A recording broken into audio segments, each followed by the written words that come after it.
All right. Howdy, guys. This is episode 17 of the Retic Exchange. And yes, I'm introducing everything because this episode we are interviewing the one, the only James Mitchell, creator of the Retic Exchange. Uh, we're doing this just so everybody gets to know a little bit more about James's history and where he came from and what he has done for the hobby because a lot of people don't know about James, especially the new people. He's got a lot of history. He's done a lot of things for the retic world. He's seen a lot more than most people, and he's been around since almost the beginning of the hobby. Uh, so tonight I'm going to be asking him some questions, and he's just going to be going over a timeline and where he's at today.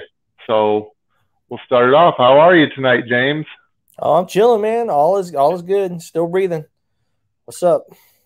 Yeah. Well, why don't you start us off with where you grew up and how you got into reptiles? Okay, well, I grew up in Magnolia, Texas. Um, I think like a lot of us, when this question is asked, we pretty much say the same thing, but it's pretty much the truth. Um, you know, I as a small child, I loved dinosaurs and whatnot and that kind of thing. And I literally grew up in the country and there wasn't a whole lot to do besides go out and we caught lizards and frogs and turtles and shit like that. And I always, I don't know, just had this thing. I've always liked reptiles and amphibians and, well, animals in general. Um, and it just, you catch stuff, you bring them home, let them loose in the house, get your ass whooped. Don't do that anymore.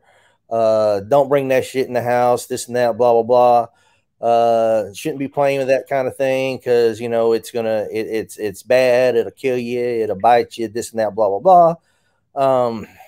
You know, uh, but it's just something that interests me. So uh, as a child, going to like in school, going to the library and whatnot, I try to pick up anything that I could find, that anything on reptiles and animals in general, and try to learn as much as I possibly could, and hopefully learn that some of the stuff that I'm catching actually couldn't harm me, that kind of thing. And I don't know, it just grew.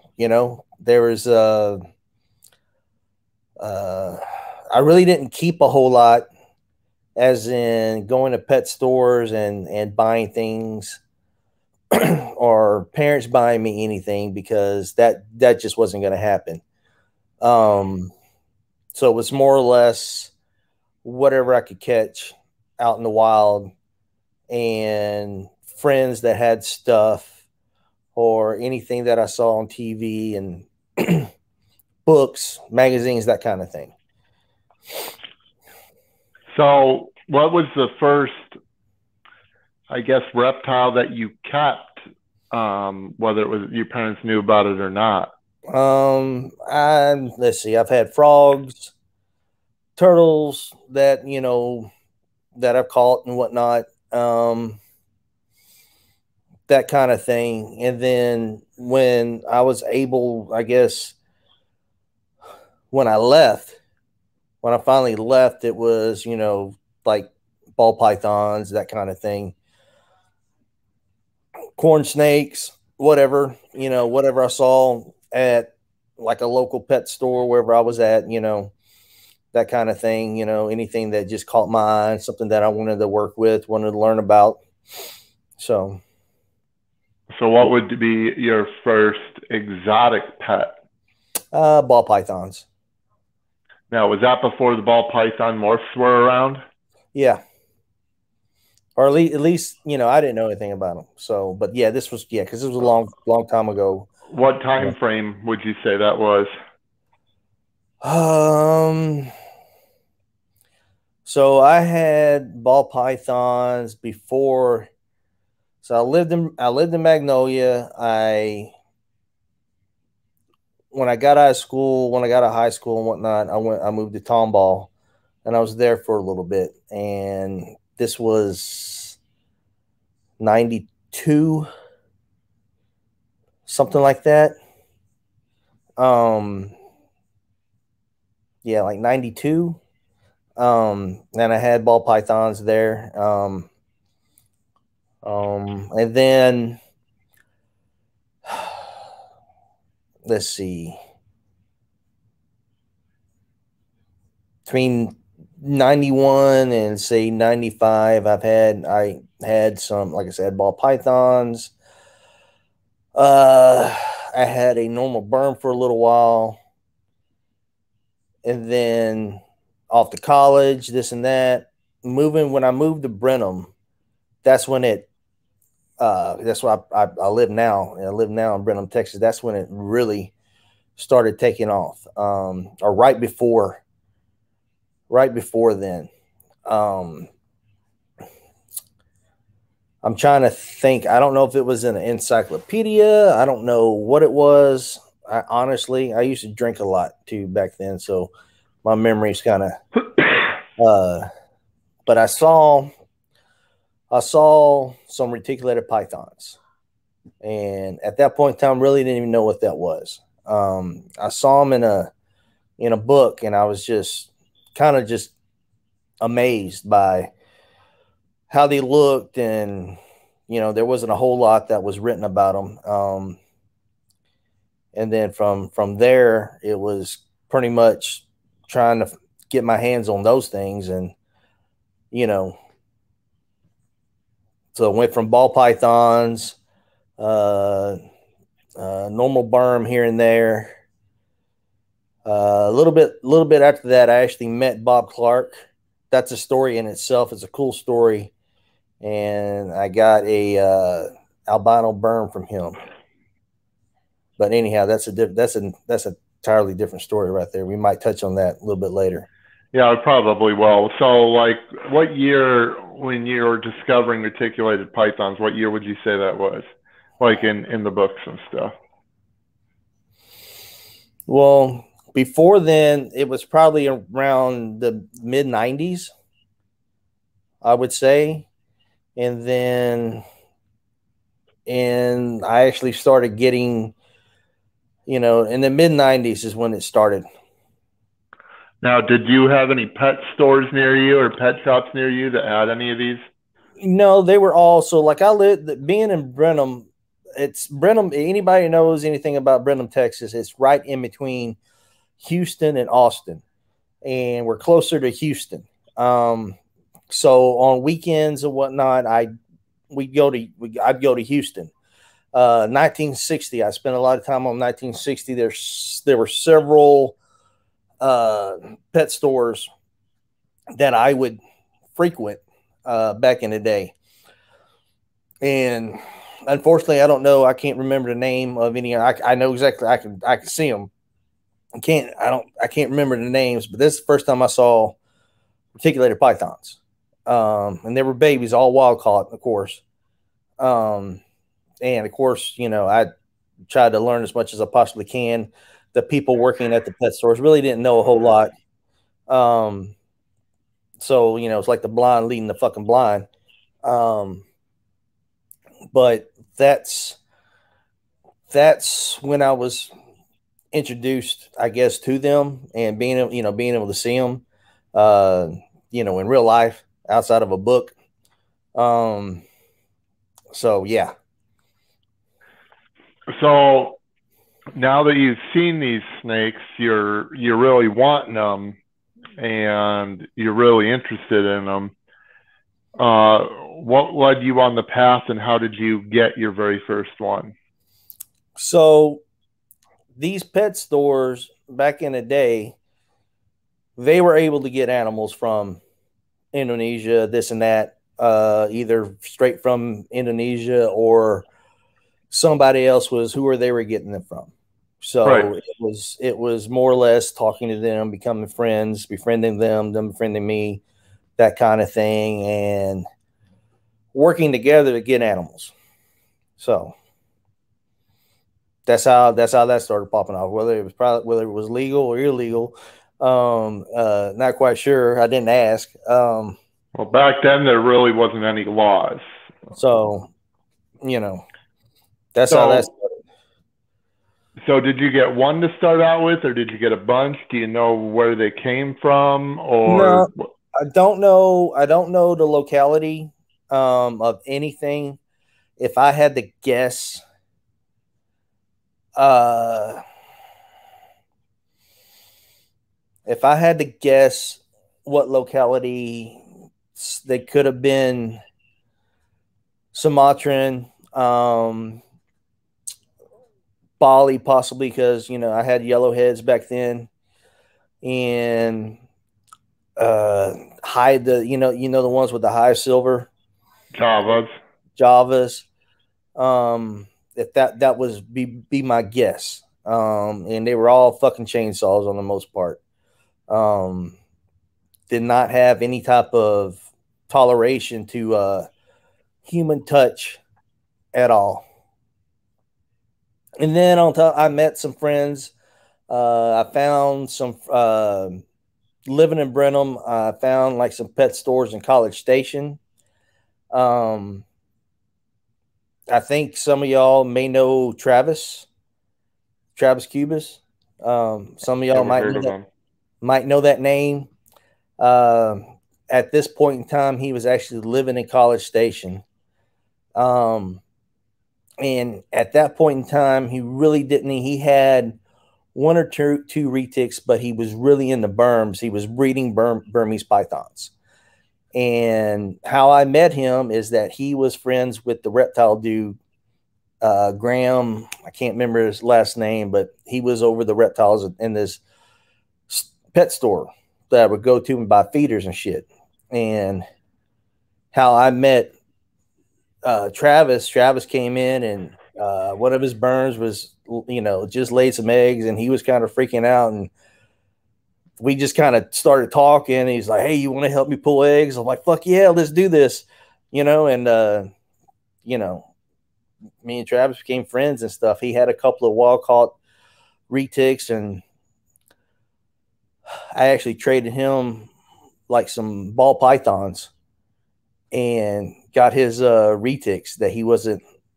What was funny about it is he became huge, at one point in time in retics and stuff like that. And then at that point in time, he was like, "Nah, I don't want to fuck with these because he didn't want to mess with them because they were a little bit too squirrely for him." And at the time, he had Burms, and he was breeding those. So I don't know many people knew that. So anywho, well, Burms were worth big money back then. Retics weren't worth anything. Yeah. So you met Travis, you got hooked up with him, you got his retics, you're on your way to a small little collection. Where do you go from there? So dicking around on the computer, and this is right around when the internet's starting to pop off. Okay. Never heard of Bob Clark, and somehow I came across his website. And I came across his website, and I'm reading all this stuff about this guy named Bob Clark. And the way I was reading it, it sounded like this guy, Bob Clark, was dead. This was late 90s or whatever. And it's early 2000s. I don't know. It was a long fucking time ago. Anyhow, so I thought this Bob Clark guy was dead. And looking into papers and whatnot, and there was this thing on his website about reptile shows. And there was a reptile show in Houston. And I don't remember where it was, but it was at a hotel. And so that Saturday, we went to Houston. Actually, my wife at the time, well, she wasn't my wife at the time, but I guess we were just friends, or I don't know. I'm just going to say that, leave it at that. And another friend of mine, we went to Houston. We went to this reptile show, walked around, a lot of ball pythons, even back then. A lot of cool stuff. Kind of blew my mind. This is one of the first reptile shows I've ever been to. And then over on the side, he pretty much took up the whole fucking wall. He had a big ass sign, Bob Clark, Bob Clark Reptiles and shit. I was like, oh shit. I was reading about this dude. So I'm thinking like it's, maybe it's a family business and then, his people are still running the business and everything. And I go up there and I saw an albino Burmese python. And I was actually talking to Bob Clark and I bought it. He sold it to me and everything. I'll go ahead. I guess I'll say that, tell you that little story, tell everybody that little story. So here I am face to face with Bob Clark, not knowing that it's Bob Clark.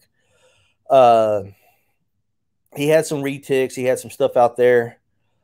The albino berm really caught my eye. I thought it was really, really pretty. Wanted to buy it, but I was hesitant because I didn't have the correct caging for it. And he asked me, and he's like, well, when he goes, well, there's caging here. He goes, I'll help you find it and stuff. So Bob, who I didn't realize was Bob, literally walked me all around this show, helped me pick out caging and shit that I need to, for the berm. And, so, I pay for everything. And I was like, man, this is awesome. I really appreciate it. And, I was like, I really wish I said some shit. I can't remember exactly what I said, but I said some shit like, I really wish that guy Bob Clark was here. I really would have loved the meeting. And he's like, really? I'm like, yeah. I mean, it just seems like he was a really cool guy, And I said it's a shame that he died. And he's like, he died, And I'm like, yeah, I was on his. He goes, where'd you hear that? And I was like, well, I was on his Bob Clark webpage and I'm reading all about him, and to me it sounded like he was dead. And he just kind of looked at me and he was like, well, I'm Bob Clark. I was like, holy shit, and my bad. And he started laughing and everything. He thought it was funny that I thought he was dead. But anyhow, that's how that started. I got, we actually became, good friends and whatnot. I won't say good friends, like, we're out, partying and shit together. Well, that's another story. But anyhow, but we got to know each other. Let's put it that way. Yeah. And he had retics, so I bought the berm because I really wanted the Burmese python. I had retics. I was like, I didn't know what I was going to do or where I was going to go, what I was going to, do with that. I was still trying to learn as much as I possibly could about them. I felt like it was best to try to gain more knowledge before I acquired any more. But anybody who deals with these animals, is kind of hard to stop at just a few. So then, there was the Bob Clark forums and whatnot. And the retic forum on his shit was like really, really small because hardly anybody was dealing with retics or anything like that. So there wasn't a whole lot of, I guess, information to learn from that. So then it was like emailing Bob, asking questions, this and that kind of thing. And hey, what kind of retics do you have, buddy? And then just started buying a bunch of shit from Bob, like a lot of people did back in the day. What type of stuff did you buy off Bob?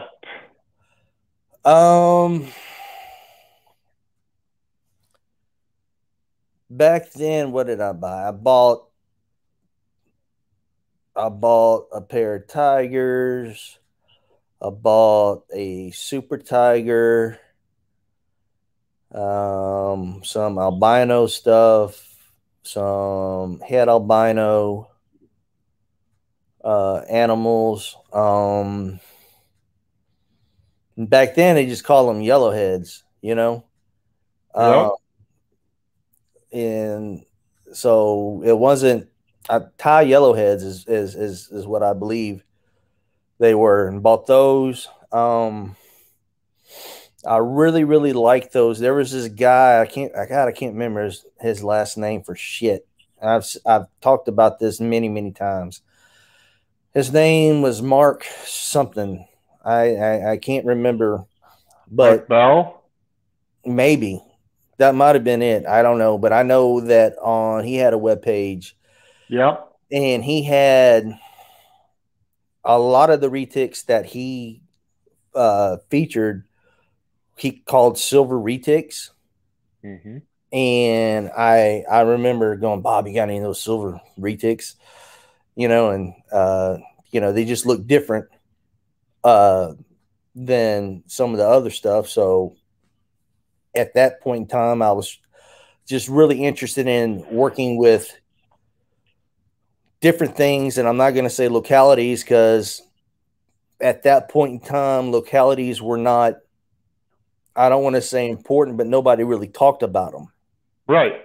That's just at the end of the day, there's just nobody really talked about localities. So, it's hey, you got the silver thing with the yellow head, that type of shit. And the animals that I got in through friends and stuff like that, nobody could tell me, like, what island they came from. So, they were just, up until dealing with Bob, everything was wild caught, so. And hell, some of the things that Bob had back in the day, it wasn't like they were, 100%, docile. So, but anyhow. So you start buying stuff off of Bob. What year are you around there? Oh shit. 98. So at that point, no, maybe early 2000s, early 2000s. So still at that point, 2000 before, the only morph out was Tiger. It wasn't until 2000 and 2001 that the albinos started coming around. Exactly.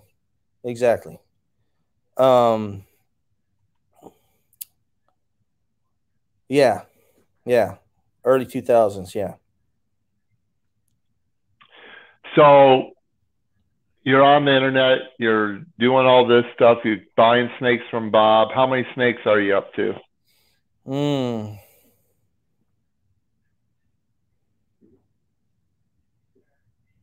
At that point in time,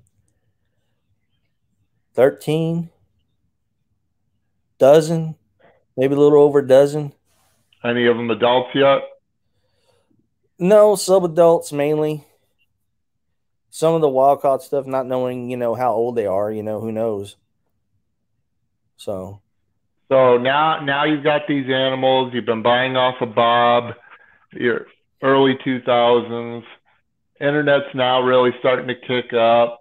Where are you going from here now that you've got all these snakes?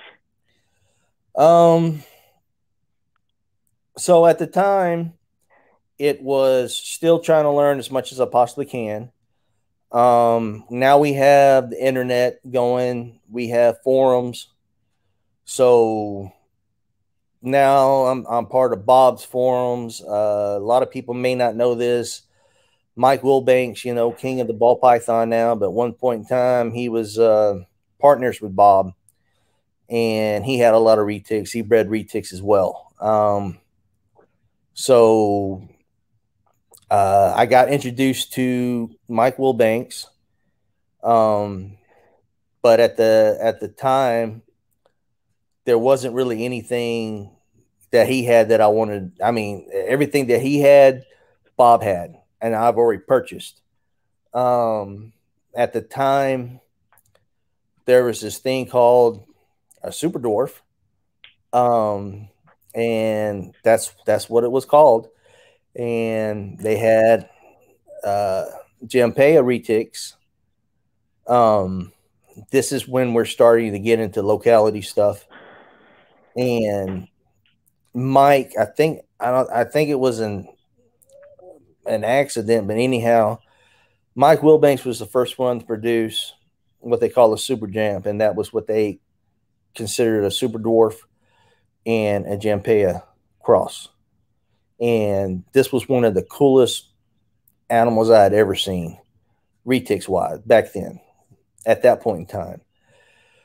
And at that time, that was the only thing that I told Mike. I said, "You make some more of these, I buy them all," you know. But he can never get it to happen again. So,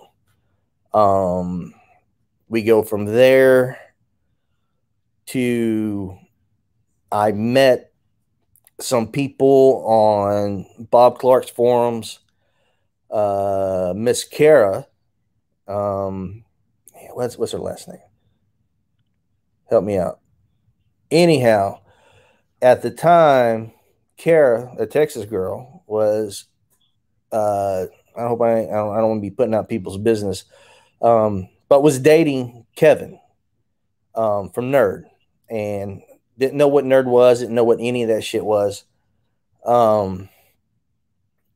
But through some of these animals that she would post, that's how I got introduced to Nerd. So at that point in time, I was looking at animals that I just wanted something that looked different, you know. And at that point in time, Nerd was probably really the only ones that they had calicos. They had all this weird shit, you know, that nobody knew about. Nobody knew anything about Calico Gene, and basically people still don't know anything about it. There's a lot of theories and stuff, but nothing's been proven about it. But anyhow, so she posted a picture of a granite back reticulated python. And I remember messaging her, and I was like, "What the hell is this?" And she was like, "It's this, but call. Here's the number." I called, start learning about what a granite back was. And I had to have them. They just looked so crazy.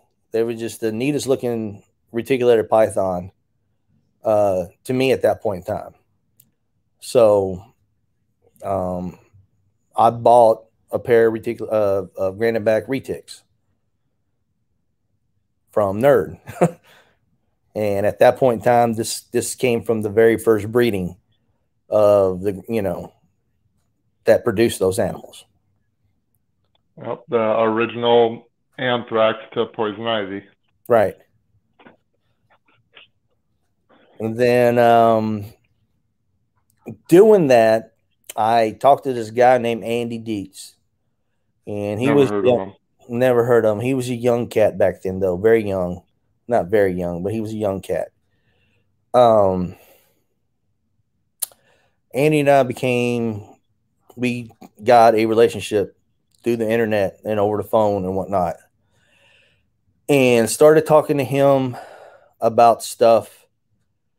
And I brought up, I can never find Sulas or anything. And that was one of the things that made me fall in love with reticulated pythons. And I can never find them anywhere. And he said that they were able to get them and put me on top of the list. And when they got some in, I bought them. So now I'm able to get certain localities that I really, really like. I got the granite backs. I got stuff that looked calico. Back then there was like het calico shit. I got a lot of crazy stuff from them back in the day. At this point in time, Travis was coming from College Station, driving to Brenham to see my collection. Because I had all this, you know, weird stuff that was out of the norm from what you saw elsewhere, and I was getting it from Nerd at this point in time. So, what next? Keep going. Keep going. Okay, so I have all these animals. I'm making friends. I'm meeting new people that are, you know, into retics and whatnot. I'm not even sure. So how did I meet him? Anyhow, so I forget what it was called, but NARBC was not NARBC. It was Bob and Mike Show, basically. And I don't know if it was called the Bob and Mike Show or if it was called some other shit, but literally it was the Bob Clark and Mike Wilbanks reptile show up in Arlington. And I'm hitting this show every time it's there. And I'm at the show one time and I'm starting, this is where like the internet's starting to pop off, you know, and the forums are getting big and everything. And so now we're meeting up at these shows and stuff. So Jim Mason, Bebo, some people may know him as Bebo. I met him through the forums and finally met him in person at the shows, and him and I became really, really good friends. He was really, really big in the berms. He was the second person in the United States to produce green granites. He had a lot of, I started buying a bunch of, I remember at this one show, he bought a pair of, I can't remember if he bought one or he bought a pair of Super Dwarfs. And I started buying a bunch of Super Dwarfs. And once again, whether or not Bob knew where they were coming from or not, I don't know. He said he didn't, and it's whatever. I never pushed it. They were called Super Dwarfs. Fuck it, that's what I had. I had Super Dwarfs. So through the retics, Jim and I became really good friends. And at this point in time, I remember I was having issues with one of my retics, and I was talking to Jim about it, and he was like, well, hey, you know, I don't keep retics like that, but my good buddy does. Let me call him and see if he'll talk to you. I'll call you back. So he calls his buddy up, and his buddy is Jason Reed. He calls me back, and he's like, yeah, here's his phone number. Give him a call. So I called him. I was talking to him about this retic. He's having some issues with. We talked on the phone several times. Excuse me. Became good friends. Went up to Dallas and whatnot, and you know, he's got some retics and everything, and we were just like the three amigos, man, there for a long time. So, and then he had, like I said, he had a bunch of retics. I had a bunch of retics. What year are we talking about? 2005, 2002. It's early 2000s.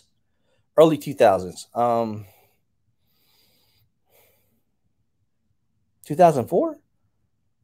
Fuck it, early 2000s.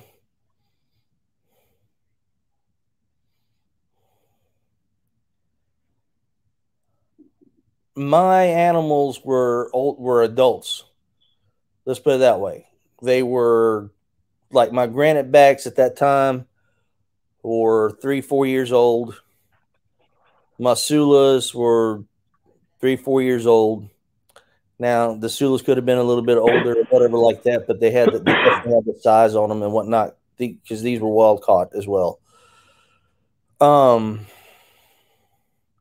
we talked and everything, and we thought, and it made sense to me that these animals that I was going to breed, or wanted to breed, going up there in his building with females that have already, that were of age and whatnot, the males and everything like that might get them going and everything. So I said, fuck it, let's do it. So my granite backs went up there, my Sulas went up there, and some other stuff went up there.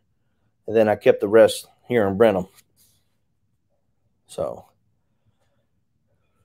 you want to ask me anything, or you want me to keep on going? Keep on going. When I want to ask, I will ask a question. So, around this time, Nerd finally was able to breed their granite backs and produce anthrax. So, which kind of like shook the retic world. At that point in time, because that was pretty cool looking, to see an anthrax baby. Back then, I was like hoping and praying that we were going to do it as well, because a lot of people, when I was buying all these animals from Nerd, I was getting a lot of shit from a lot of people. Because there wasn't there was a lot of talk of calico, and all this other stuff, and nobody knew what the fuck was going on. And so, oh, that's a waste of money. You're stupid. Those animals, they're not going to do anything. You're going to produce normals. I remember when all that would talk about the granite backs. I remember that big time. It's just a normal retic with a funky pattern. It's not going to do anything.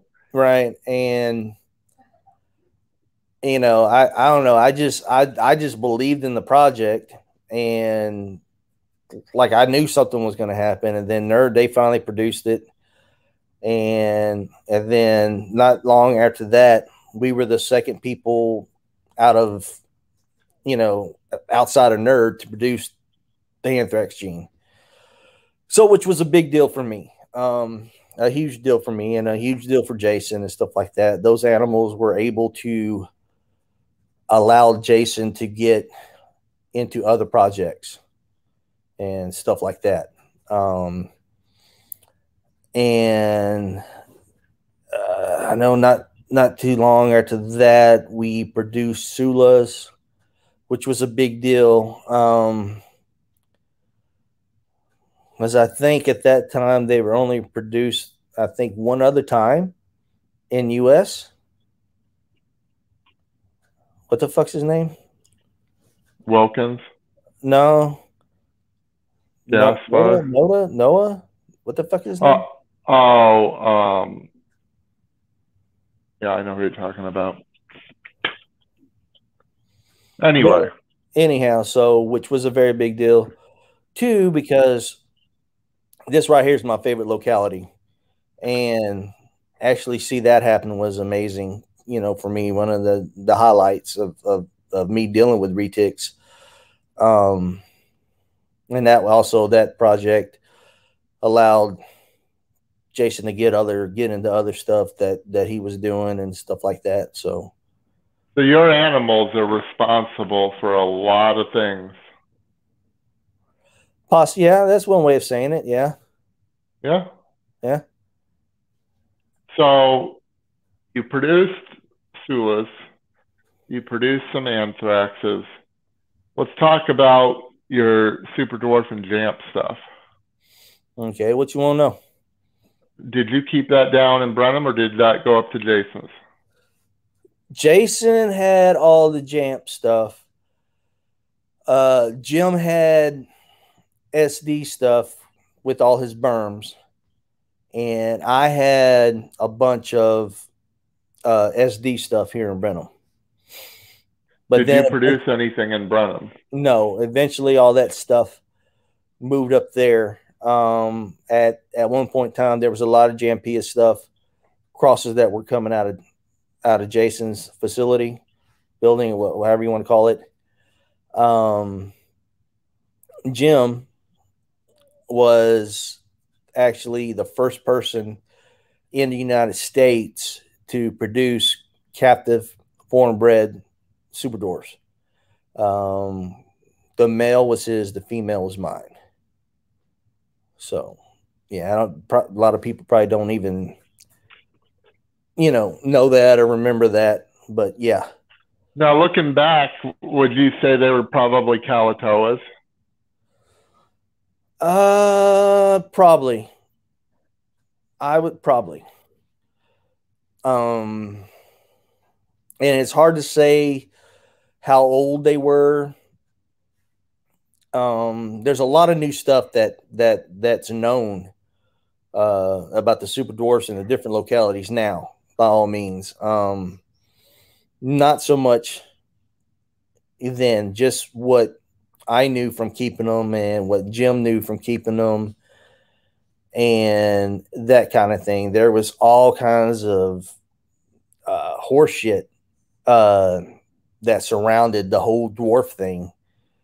Yep. I mean, your buddy Harry was responsible for that. Yeah, your buddy Harry talked to your buddy Al, and I know Al and Bob had a falling out at some point in time. Yeah. And I think something happened. I don't want to be. I don't want to. Well, I don't care if I'm lying about Harry or not. But I think something happened between Harry and Bob, because everything that Al was saying about Bob or whatever in the Super Dwarfs, he was believing. He was just, taking it all in. And then all of a sudden, on Harry's forums, Monster Snakes, it's what we call, back then, it was literally called the Dwarf Wars. I know it sounds silly, but it was just, there was so much drama about that, and how, like, we weren't feeding them and all this other shit. And I have pictures somewhere, and I know a lot of people have probably seen them at some point in time, where I have 4-foot visions, and I have a stack of 4-foot visions, and I have pictures of super dwarfs in each one, and they look like a fucking ball python. And I have a old Shinerbach bottle standing next to them. And the thing about it is that those were literally my garbage disposals. So on feeding day, anything that refused a rat, I'd feed my damn. They go straight to my super dwarfs, So they weren't getting, they were getting plenty of food from me, and I know they were getting plenty of food from Jason and Jim at that point, and so they weren't getting stunted by lack of food. Not according to Harry. Was not feeding them mouse tails. So, yeah. Okay, so here comes some of the more difficult questions, and you can say no comment or whatever. But so what were some of the reasons you decided not to breed your animals at your place? It seemed like just the way things were, there was a good thing going or whatever. So animals would go to Jason, and I would raise up holdbacks, this and that or whatever, and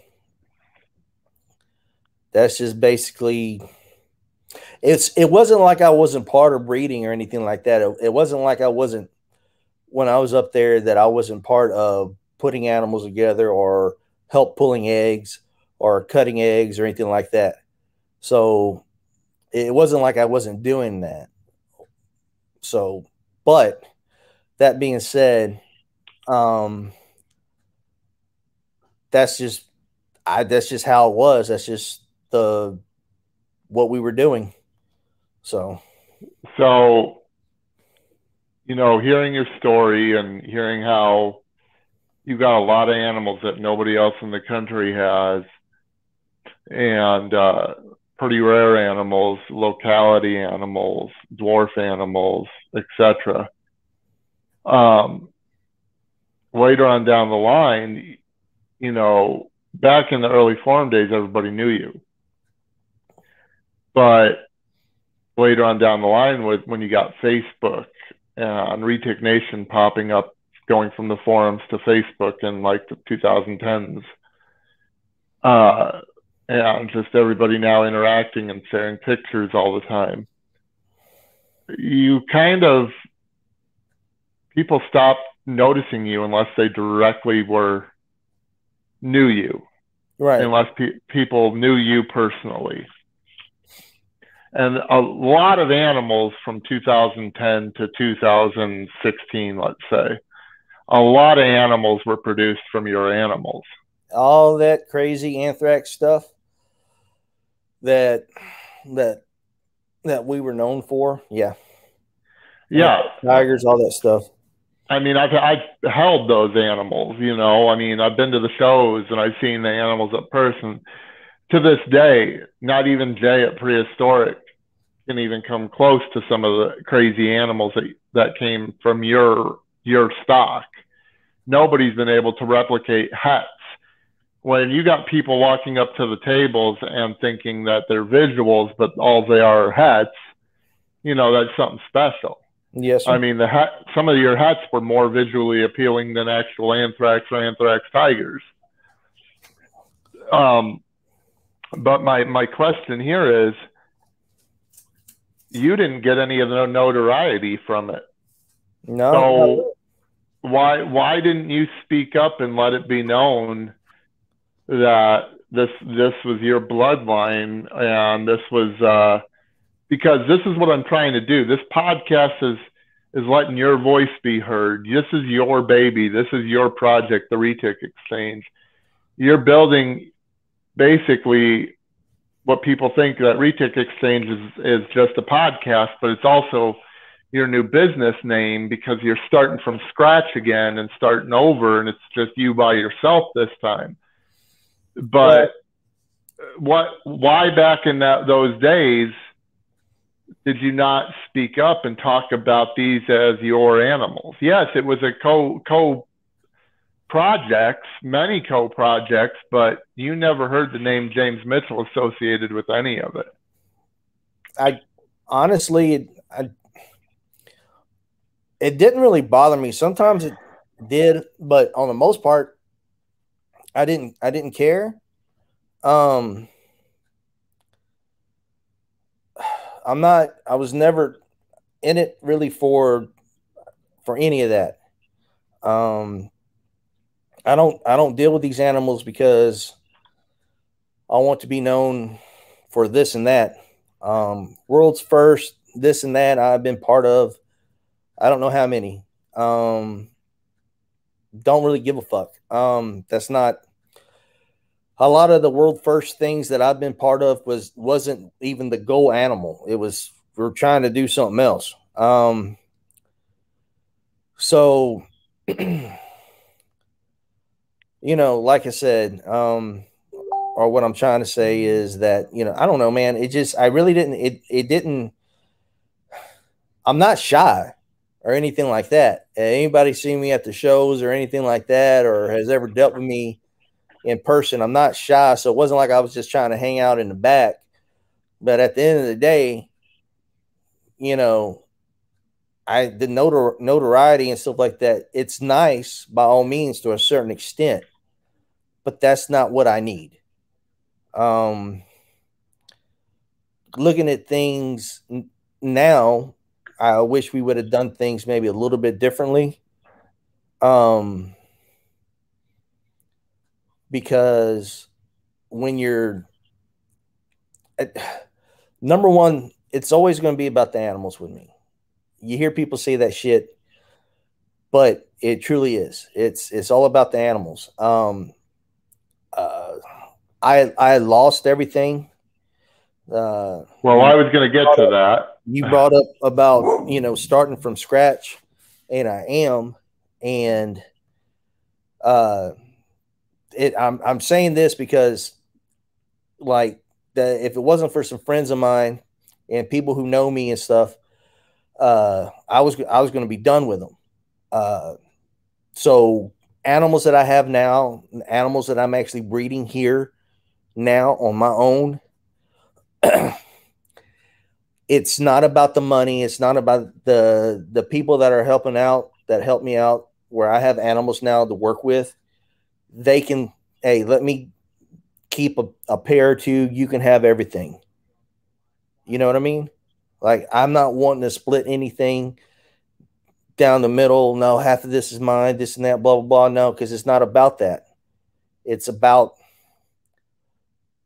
keeping the animals, learning the animals, being part of it, sharing this stuff with my children, that kind of thing. So even though that the notoriety and everything, it's good to a certain extent, because if you're going to do this and do it like kind of like a side project or whatever the case may be, it's good that it definitely helps if people know who you are, know that you've been around, know you've been part of this and that. By all means, it's going to be helpful. But like I said, I don't know if it's just me being naive, or I kind of just, I just don't, I don't say I don't care, but I don't care. I didn't care at the time. It wasn't a big deal to me. Which, like I said, I do wish, would have done things a little bit differently now, but it's over now. So, I mean, it's over and done now. So, I mean, yeah, I get what you're saying, and that's a really good attitude. But I've known you for a very, very long time, especially in the retic world aspect. I've known you for a very long time. I haven't seen you face to face in person in close to 10 years. But it's just always something that's bothered me, because for your contributions, I mean, just like you said, you took wild-caught Sulawesi's, and you're probably the first person in the country to make babies. And if it wasn't for your animals and your dedication to a locality and not throwing that locality into every single thing and crossbreeding, inbreeding, all this other bullshit, sadly, yours isn't your line. There's probably none alive left in America, really, besides maybe one or two, but if you hadn't had that thought in your head, it probably would have gone nowhere, and you've done a lot, and you're very knowledgeable, and you've been around since before most people. I mean, when people talk about there's other retic podcasts out, even Garrett Hartle's Reach Out Reptile, he constantly talks about Travis. And when you're telling this story about how Travis came over and you got his retics with ball pythons and all this other stuff, you've been around since before these guys were ever known,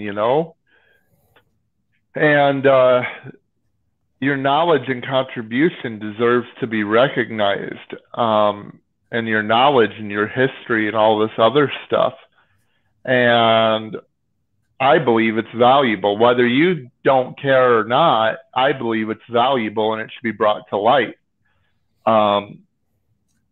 Me personally, and James does not have to comment on this, but, for years, long before this podcast was around, long before James started over, we're talking years ago, I always got upset that James never got recognition. And whenever you heard people talk about certain animals, it was always Reed's Retics. And there's very few people, truly very few people that knew that these animals came from James's personal investment stock animals that were 100% his.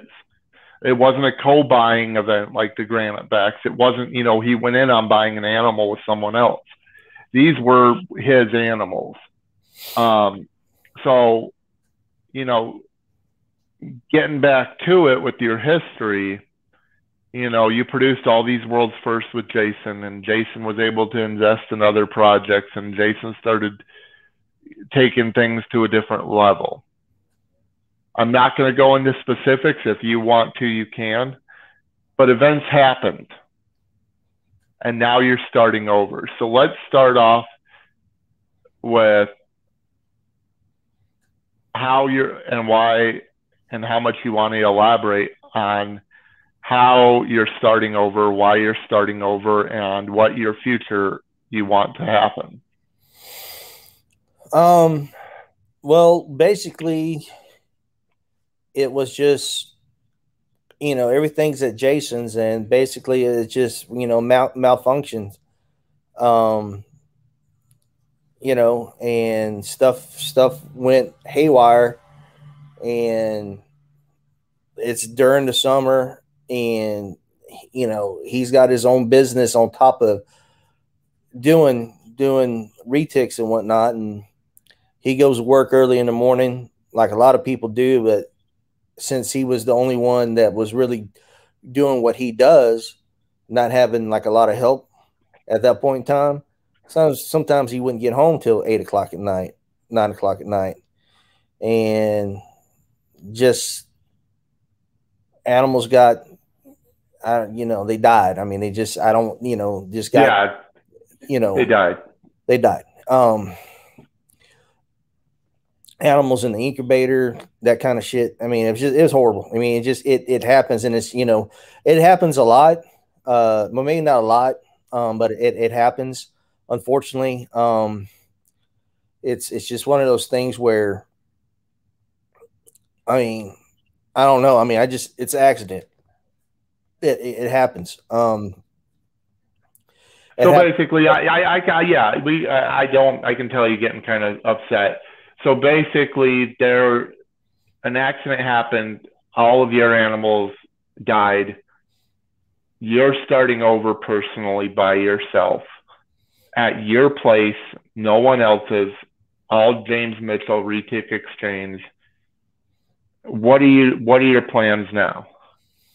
Well,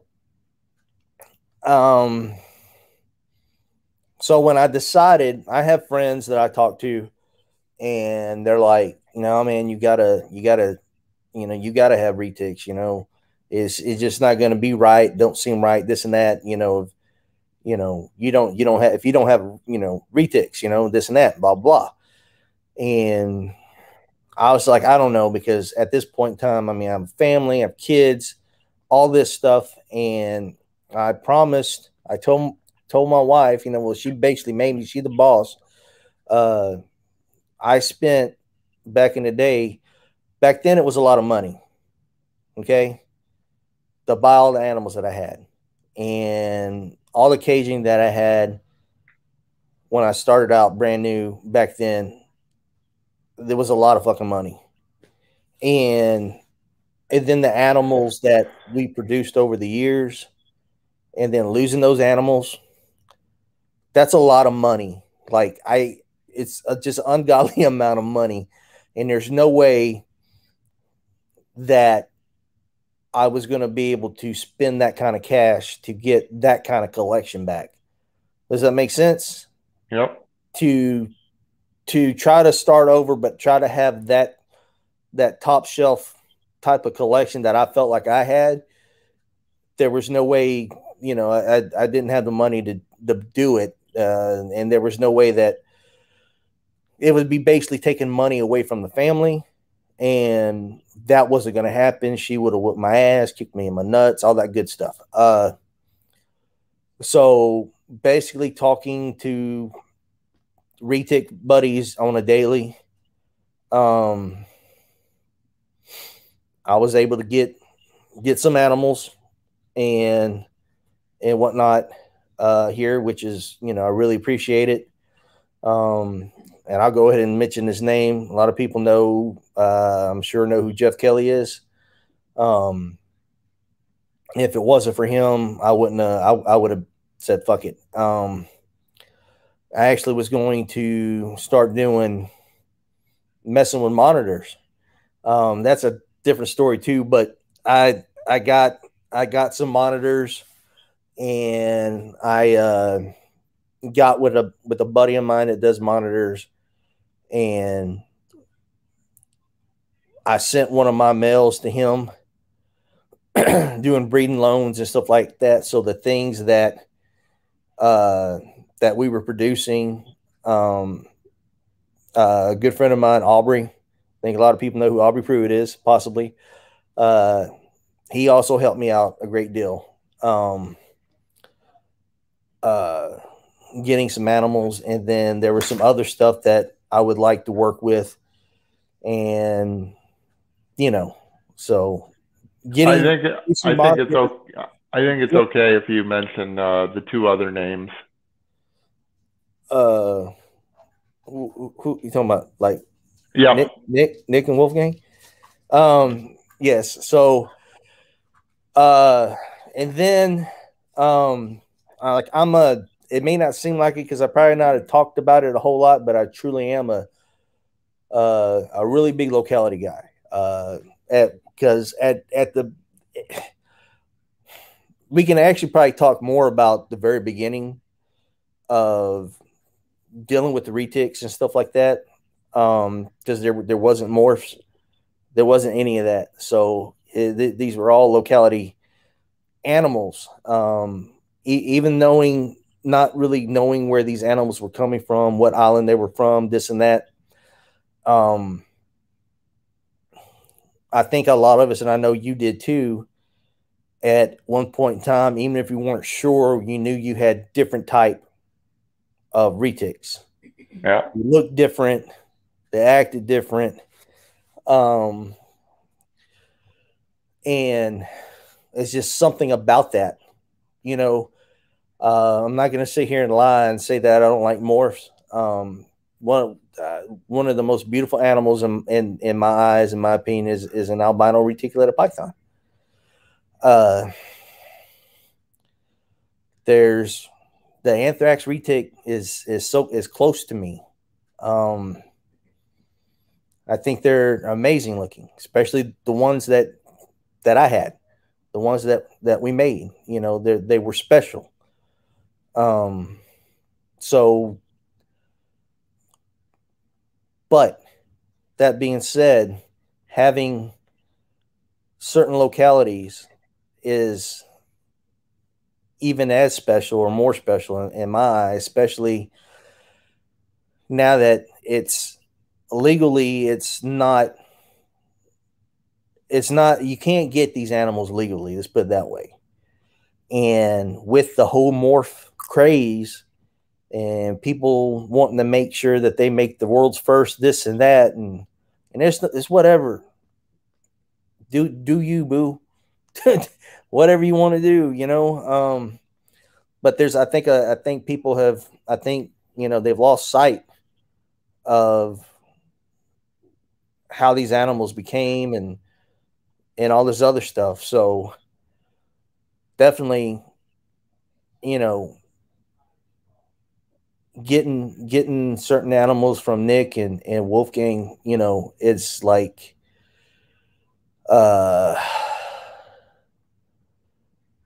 it's like making the first anthrax outside of nerd. It's that feeling. It's because on the most, I feel like these animals are more rare than whatever next world's first is. They are. Because unless we're able to change laws and stuff like that and get these animals over here legally and whatnot, what we have here in the United States is what we have. And the responsibility is huge. Extremely huge. And people can do what they want with their animals. That's their property. But inbreeding them it's not helping them become stronger. And this and that, and So my plans are, when it comes to breeding, do I want to breed? Yes. I enjoy that. Do I want to breed every single thing? No. I no.